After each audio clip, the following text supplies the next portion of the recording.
En ég fer þó bara svona í gegnum meginatriðin í því sem að við fengum, eða hvernig við fórum aðeins hvernig við fórum að þessu og svona erstu atriði í okkar niðurstöðum.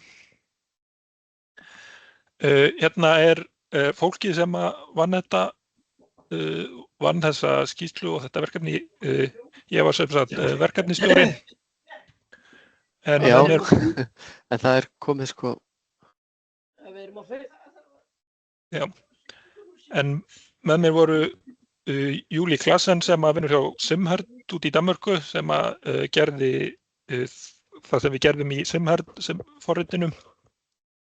Jóhannes Sveinbjörnsson, kollegi minn hjá Landbúnaðarskólanum, skoðaði það sem tengdist fóðrun. Þóroddur Sveinsson tók saman það sem snýr að nautakjöti og svona hjálpaði okkur á ýmsum stöðum. Og svo var Daði Már Kristófersson, hagfræðingur hjá Háskóla Íslands sem var ráðgefandi allt sem snýr að hagfræðinni í þessum og gerði dálítið af hagfræði útreikningunum.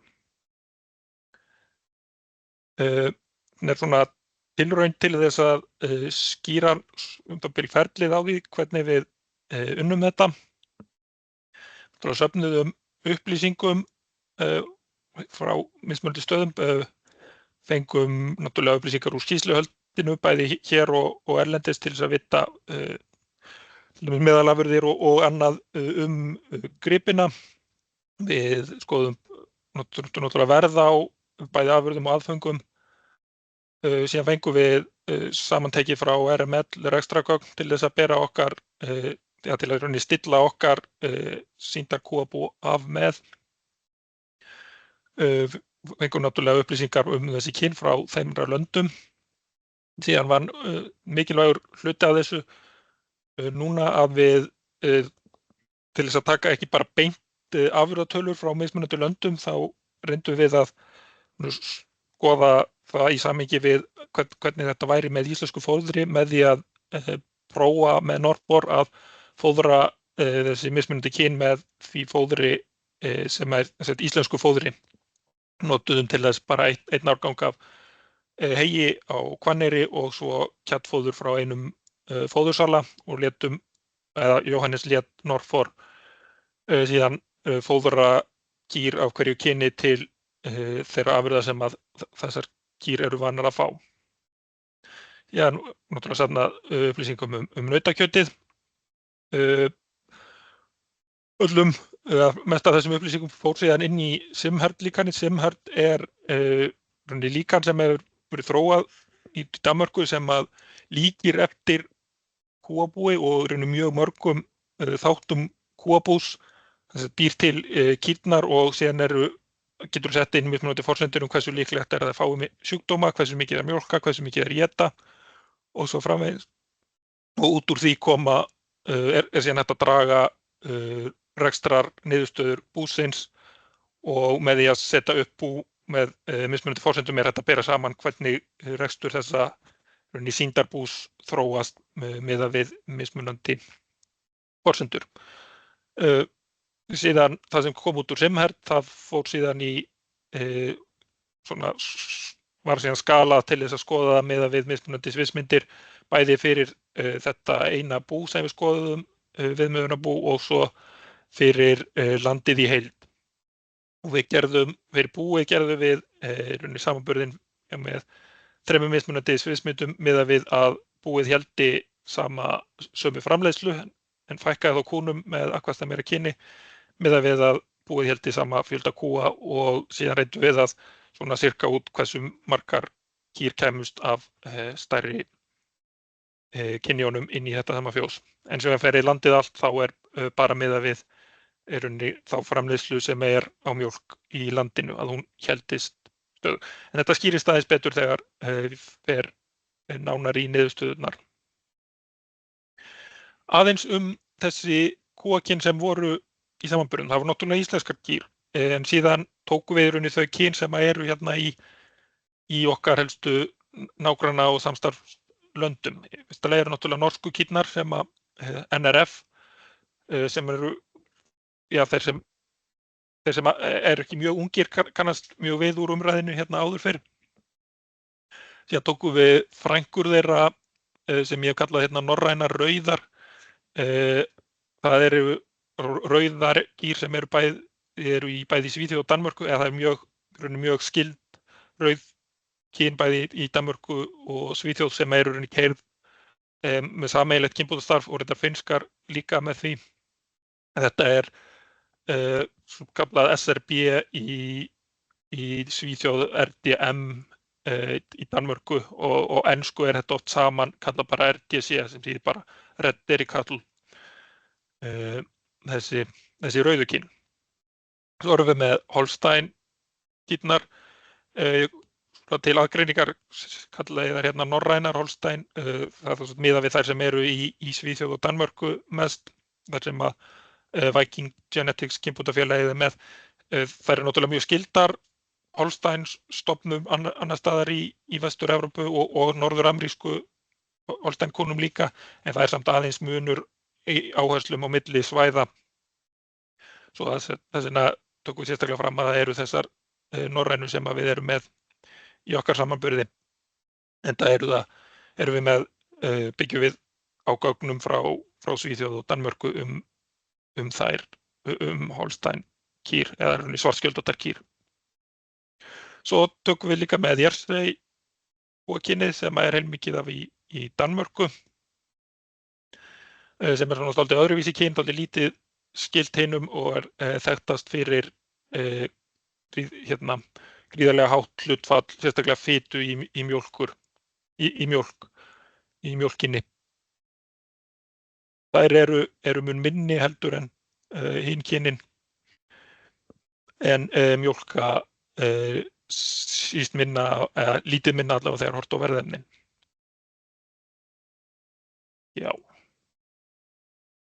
Þá vildi mig bara í meira útrenningana og niðurstöðunar sem við fengum. Fyrst eru bara hérna tölur sem að komu út úr Norfor þegar að líkanið þar var látið fóðra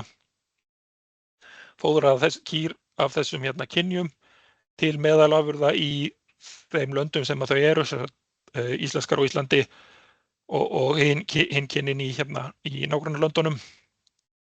Þá gerist það að Holstein og íslensku eru fóðraðir á dálítið hæstu kjarnfóðurhlutfalli, en rauðu kynin eru svolítið stærri og geta étið meira, og þess vegna eru þær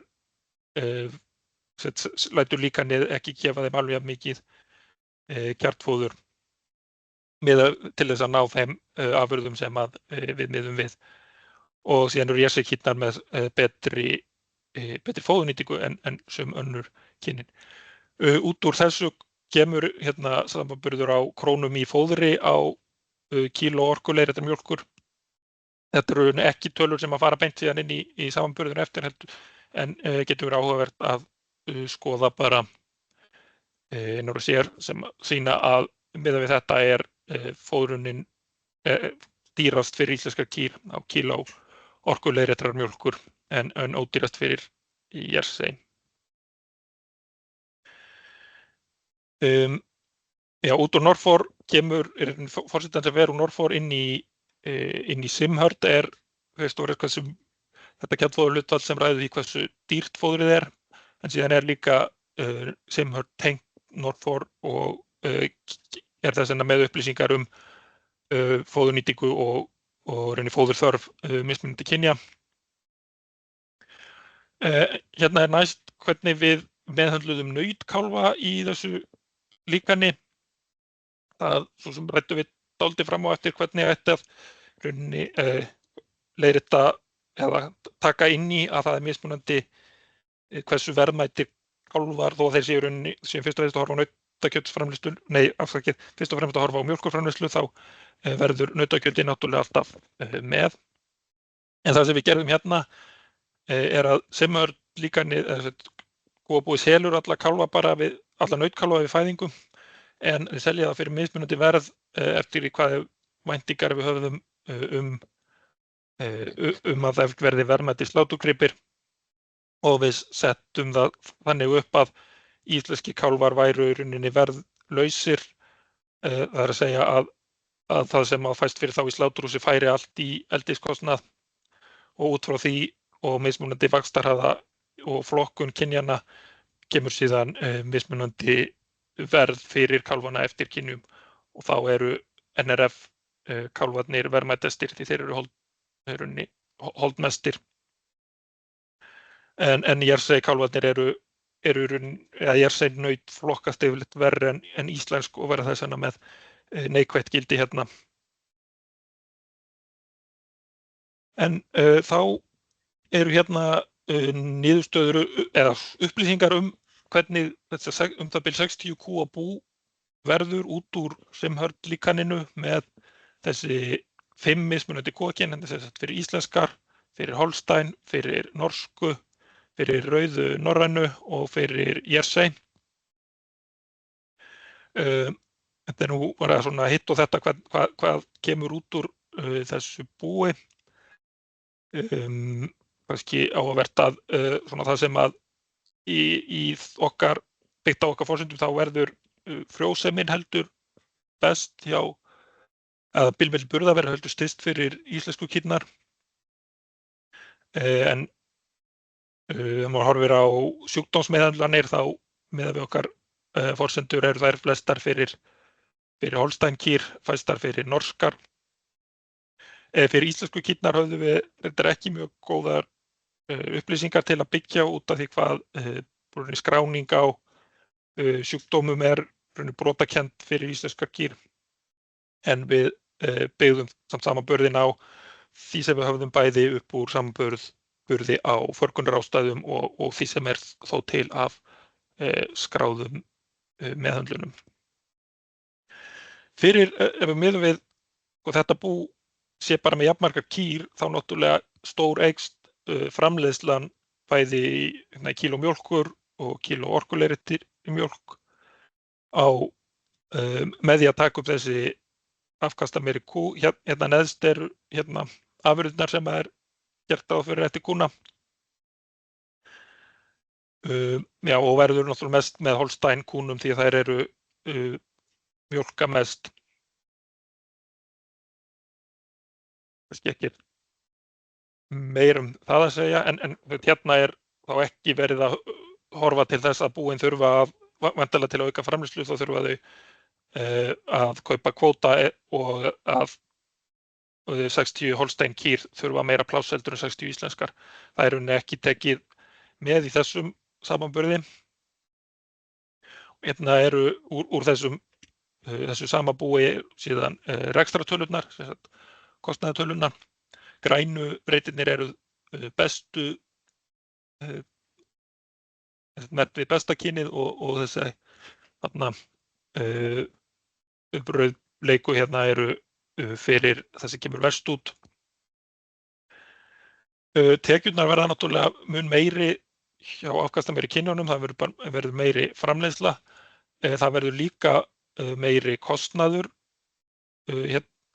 Hérna heildarbreytilegur kostnaður, hann verður mestur hjá Holstein en þar eru líka mestu tekjurnar. Síðan hérna kemur það sem við hefum lagt mest áherslu á að bera saman þessum niðurstöðum. Það framlegð búsins sem sagt tekjurnar og við sleppum í öllum okkar samanburði að taka ríkisstuðningin með og tekjurnar mínus heildar breytilegu kostnaður. Og fyrir þetta bú sem heldur bara sama kúafjölda kemur sér að Holstein best út og íslensku töluvert lakast. En ef þetta eftir að horta á þetta út frá kíló orkuleiðréttar mjólkur þá koma hérna rauðu kynin aðeins betur út en það samt, horfur á framleiðina sama og engin munur hérna á þessum rauðu og Holstein. Það sennilega mörguleyti eðlilegra að bera saman bú sem að halda sömu framleiðslu, bæði út af því að það geta ekki öll bú haldið áfram og aukið framleiðslu sína í landinu því að þá myndi bara aukast framboðið mjólk í landinu og væntanlega verðið lækka.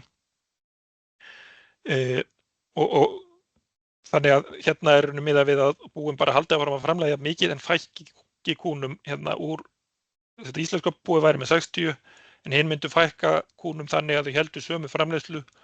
Til dæmis ef þau væru með Holstein kýr þá þyrfti bara hérna einhverjar 34 minn með þetta sé. Heldur fleiri norskar. Og hérna þá framlegð búsins miðað við þetta, þá verður munurinn á íslensku kúnum og hinum kynjunum minni, en samt hérna töluverður, þetta séu ykkur 13-14 milljónir munur, ekki mjög mikill munur á þessum 4 erlendu kynjum, kemur aðeins best út fyrir rauðu, sænsku og dönsku. Hérna eru bara aðeins fleiri rekstrartölur fyrir þennan samanburð. Tekjurnar eru náttúrulega svipaðar því að það er lagt inn jafnmikið af, hérna miðað við jafnmikið af orkuleiðri mjólk, það verður aðeins mesta tekjur á Jersey út af efnahlutföllunum. Mestar tekjur á kjöti, bæði nautkálfum og kýr og kúntilslátruna verða hjá NRF. Fóðrunar kostnaðurinn verður mestur með íslensku því að þær eru flestur, fóður í kýr því að þær eru verða flestar. Hver kýr af hinum kynjunum étur meira, þannig að munurinn verður ekki alveg í samhengi við fækkun kúa, en það er samt dálítið minni fóðurkostnaður fyrir hinn kynin og munar töluvert miklu við kostnað við uppeldi kvígna út af því að það er bara færri kvígur sem þarf að ala upp fyrir hinn kynin.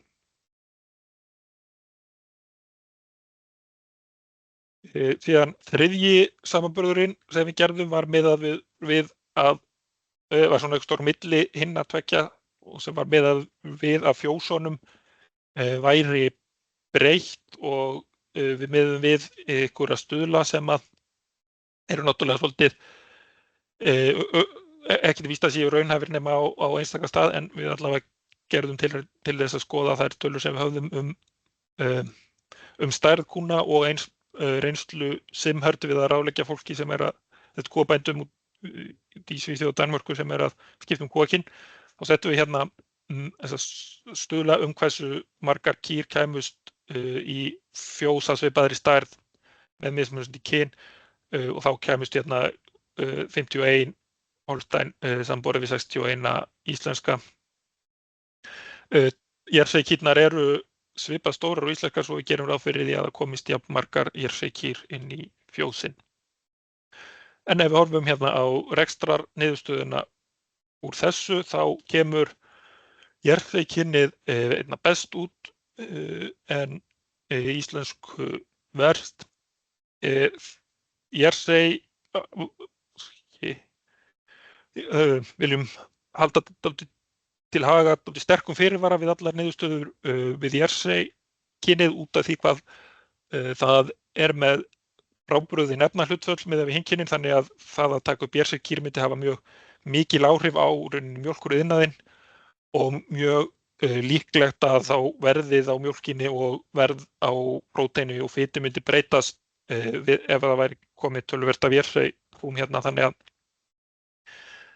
að það er kannski í rauninni ekki raunhæfur kostur, en samt áhugavert að hafa það hérna með í samanburðinum. En ef maður sleppir Jersey hérna þá koma rauðu norrænu næst best út af hinum. Síðan ef maður horfir á landið í heild miðað við að haldist sama framleiðsla af fitu, mjólkurfitu í landinu, þá verður heildarframleiðin, hún er hérna í milljörðum. Þá er hún minnst með íslensku kýrnar en munar hérna einhverjum svona 3 til 3,5 milljarði á framleiðinni með íslenska kýr samanborið við Holstein, NRF og rauðar norrænar. Mjög lítill munur á þessum hérna 3 kynjum, aðeins hæst fyrir þessar rauðu norrænu. Og sem fyrir er ekki ríkisstuðningurinn í tekjunum sem fara í að rekna þetta hérna út. Miðað við að halda þessari sömu fituframleiðslu þá myndi kúm í landinu fækka töluvert mikið, færu hérna niður undir 14.000 miðað við Holstein. Ekki fækka alveg jafn mikið með norskar en svipað hérna með rauðu norrænu og Jersey kýrnar. Hérna bara svona hvað þessi fækkun hvað áhrif það myndi hafa á framboð af svona öðrum heldur en bara mjólkurbyttunni. Eins og ég nefndi þá áður þá Jersey svolítið sér á parti með efnahlutföllin og það sem gerist þá með þær að með við sömu fituframleiðslu verða náttúrulega miklu minna af próteini og minna af mjólk sem lagt inn. Færri kýr því það náttúrulega færri nautkálfar sem til þess að ala til kjötframleiðslu. Það þýðir líka í flestum tilfellum minna af kýrkjöti sem eru framleitt. Reyndar eru norsku kýrnar yfirleitt bæði eins og líka hann sett upp hægt að endurnýja það dálítið hratt og verður og eru frekar holdmiklar, þannig að ber til þess að gera mikið af kýrkjöti í slátrun, eða helst nokkuð kýrkjöti til slátrunar. Heildar fóðurnotkun fyrir kúabúskap í landinu, mjólkur kúabúskap myndi minnka töluvert mikið minnka nokkuð með kynjunum, væri minnst hérna með við Jersey en svipað hérna á þessum stærri kynjum. Og eiginlega nokkuð í samhengi við fóðurnotkunina þá gefur líka spá metanlosun frá kúabúskapnum sem að minnkar eitthvað með færri kúm og minni heildar fóðurnotkun. Þá erum búin að fara yfir helstu rekstrarniðurstöðurnar, aðeins að tala um önnur atriði sem að tengjast þessu. Hérna fyrst með mynd það sem ég að skoða hvernig þróun á kúnum sem væru á einu ákveðnu kúabúi væri með tímanum. Segjum hérna ári 0 væri farið að sæða allar kýr með sæði úr nýjum kúastofni. Það náttúrulega tekur 2 ár áður en það verða farnar að mjólka blendingskýr. Það nokkuð? Þannig það ekki. Já, síðan með þetta við að verði bara haldið áfram að sæða alltaf með sæði úr þessum nýja stofni og línuna, hérna bláa línan þá hversu mikið miðað við bara hefðbundna endurnýjun á kúnum væri af hreinum íslenskum kúm í stofninum. Það náttúrulega eftir svona lífaldur einnar svona elstu kúa þá verða þær allar dottnar út fyrstu kynslóða blendingar, þeir verður stór hluti af stofninum hérna á tímabili en fer síðan að minnka og var að taka við hérna þessar hérna grænu, ljósbláu og fjólubláu sem eru þá kýr sem eru að meiri hluta af erlendu kyni. Þetta náttúrulega einstaka bú gætu mögulega hraða þessari þróun eitthvað með því að kaupa beint ef þau geta fengið fósturvísa beint til sín, en ég efast að það verði hagkvæmt að gera það í ykkur mæli sem að skipti máli og síðan hægist náttúrulega á þessu með til dæmis heimanautanótkun eða ef það ekki farið í að nota bara sæði úr hérna nýja stofninum. En þetta og hérna náttúrulega fyrir framan vantar tíman sem að það tæki að fara í innflutningin sjálfan. En mér finnst ágætt að sýna þetta til að minna á að þetta gerist ekki alltaf á einni nóttu og hérna eftir 12 ár erum við til þess að gera lítill hluti af kúnum orðin næstum hreinn af erlendum stofni að verða helmingur sem hérna 12,5 og minna en það af íslenskum stofni. Aðeins að tala blendingsþrótt, því að það atriði sem að kemur stundum upp í umræðinu í samhengi við þetta og þá náttúrulega verða þarna eins og líklegast að þetta væri framkvæmt eða farið í það, þá verður þarna heilmikið af blendingskúm á tímabili. Blendingsþróttur sem sagt skilgreindur sem það sem að blendingsgripir hafa fram yfir meðaltalið af hreinu kynjunum sem að blendingurinn verður til úr. Hérna í þessu dæmi værum við með bara einhvern eiginleika sem væri mældur fyrir hreinar kýr af kyni A og hreinar kýr af kyni B, hérna þetta gula. Og svona það sem við myndi fyrst gera ráð fyrir að blendingarnir væru bara meðaltalið af A og B, en ef það er blendingsþróttur þá kemur það hérna sem auka búst í rauninni fyrir þessa blendinga, og þetta er eitthvað sem að hefur fundist fyrir mjög marga eiginleika hjá mjólkurkúm, bæði sem tengjast afurðum, vaxtarhraða og er allavega væntingar að það sem tengist frjósemi og heilsu, og að það séu ekki alveg skýrar út af hvað er erfitt að mæla þá eiginleika. Aftur á móti er rétt ágætt að hafa í huga að MRM, að hérna er annað dæmi þar sem að við erum með kyn A og kyn C, og hérna er jafn mikill blendingsþróttur í þessu dæmi, en þó að það sé heilmikill blendingsþróttur þá er samt hreina kyn A kemur best út, og þetta er til dæmis það sem að má vænta varðandi afurðir með blendinga af íslenskum og þessum hinum kynjum. Hérna er ég með íslenskar og rauða norrænar, tók bara hérna afurðatölur sem voru þar. Við vitum ekki hversu mikill blendingsþróttur er af blendingum af íslenskum kúm og öðrum kynjum, en svona sem dæmi stærðargráðu er hérna mat sem var fyrir blendinga af Jersey og Holstein kúm, sem eru líka tvö kyn sem eru mjög lítið skild, og það er hérna 314, og við sjáum þá að það er í rauninni bara dropi í hafið miðað við munin hérna á kynjónum, þannig að við værum með eitthvað sem var svipað til hérna þessa rauða dæmis. En aftur á móti er þetta náttúrulega bara einn eiginleiki, og vitum ekki hvernig þetta líti út til dæmis fyrir eitthvað sem tengist frjósemi og heilsu og öðru slíku. Hérna er mynd í rauninni fyrir sama ímyndaða kúabúið og myndin með hlutfalli kúnna af mismunandi sem ég sýndi áðan, þessi 12 ár. Þetta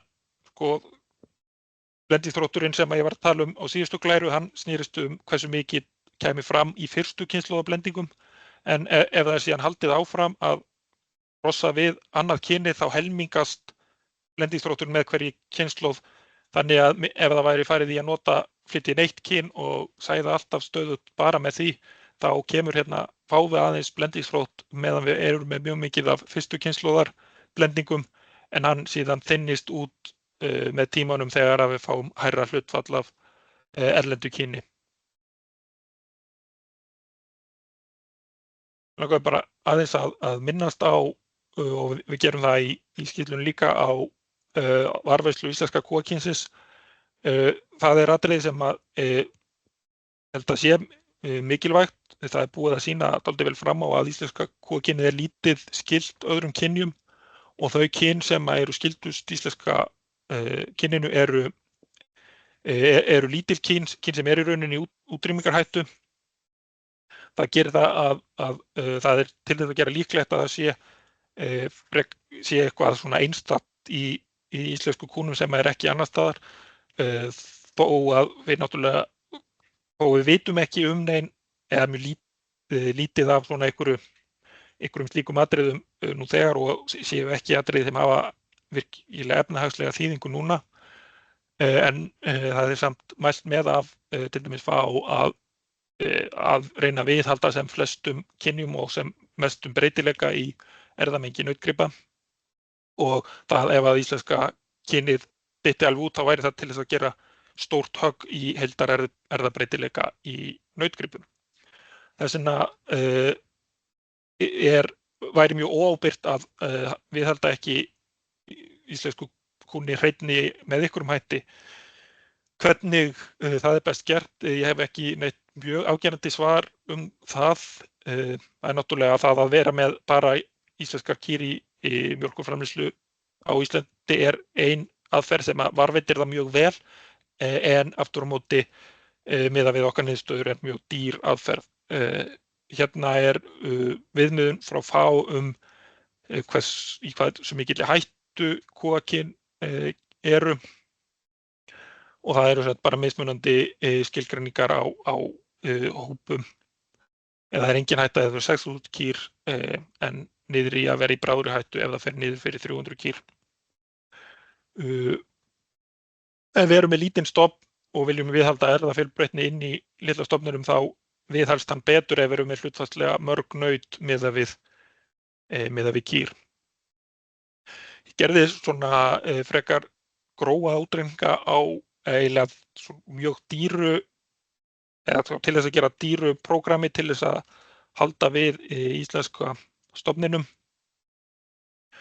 Miðað við að vera með 3.000, reyna að halda við 3.000 íslenskum kúm, og að nautastöðin væri í rauninni rekin að mestu áfram til þess að viðhalda erfðafjölbreytni fyrir íslensku kýrnar, væri sem með nánast jafnmörg naut áfram.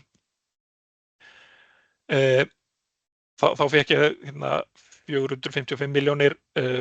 Langmest af þessari tölu kemur út af því að ég bar saman framleiðina hjá þeim búum sem yrðu þá með hreinar íslenskar kýr miðað við þau sem myndu vera með eitthvað af þessum bestu innfluttu kynjum. En ég segi, þetta er svona frekar kannski hámark á því hvernig þetta væri, til dæmis ef að það eru tækifæri fyrir þá sem eru með íslenskar kýr að fá hærra verð fyrir mjólkina, þá náttúrulega kemur það á móti þessum kostnaði, og eins er mjög trúlegt að sé hægt að vera með færri kýr eða vera með ódýrari nautastöð. En þetta er svona allavega til þess að fá þessa tölu eitthvað í samhengi við framleiðaraukninguna.